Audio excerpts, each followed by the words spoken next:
Bonjour à tous. Aujourd'hui, on va parler des enfants qui vont tout le temps vous dire non.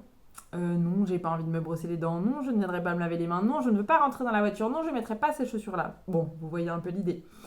L'idée aujourd'hui, c'est pas de se poser la question pourquoi est-ce que ces enfants disent non à tout bout de champ. On pourrait beaucoup en discuter. C'est plutôt de se demander comment est-ce qu'on peut faire pour que, eh bien, on arrive quand même à nos fins parce que parfois il faut vraiment se laver les mains ou parfois il faut vraiment rentrer dans la voiture en fait.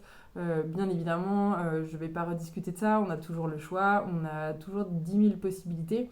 Là, c'est juste vraiment un partage d'une petite astuce qui permet que ce soit plus cool pour l'enfant qui potentiellement s'est déjà entendu dire 25 000 fois dans la journée à l'école, à la crèche ou je ne sais où. Bah, fais pas ci, fais pas ça, tu dois faire ci, tu dois faire ça. Et donc, bah oui, quand il rentre à la maison, par exemple, il va un peu décharger ou juste il va se permettre de dire non parce que là, il sait qu'il va être entendu ou il sait que bah là, il peut plus se le permettre parce qu'il n'y a pas 25 ou 30 enfants avec lui. Voilà. Peu importe, encore une fois, c'est pas le sujet. C'est vraiment de se demander comment est-ce qu'on peut faire pour que ça soit plus agréable pour tout le monde et qu'on y arrive parce que parfois on a plus ou moins le temps, même si bien évidemment on a toujours le choix de prendre ce temps ou pas. Voilà, c'est juste une partage d'une petite astuce. La petite astuce, c'est de poser une question fermée, c'est-à-dire plutôt que de dire est-ce que tu peux rentrer dans la voiture s'il te plaît ou rentre dans la voiture, faites-le presque sous forme de jeu, c'est-à-dire tu rentres par la droite ou par la gauche dans la voiture.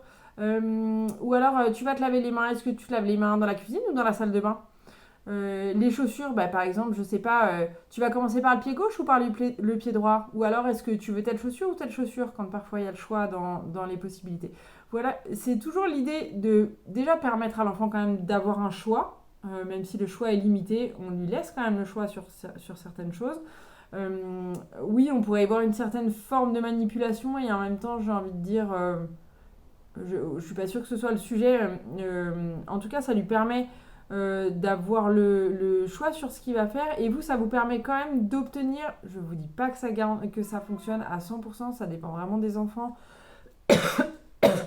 Ça dépend de où ils vont en être dans leur journée, dans leur fatigue, dans leur disponibilité. Mais en tout cas, c'est une astuce de plus qui fait que vraiment, souvent, ça fonctionne parce qu'en fait, ça devient un jeu et surtout, encore une fois, pour eux, c'est pas une injonction supplémentaire.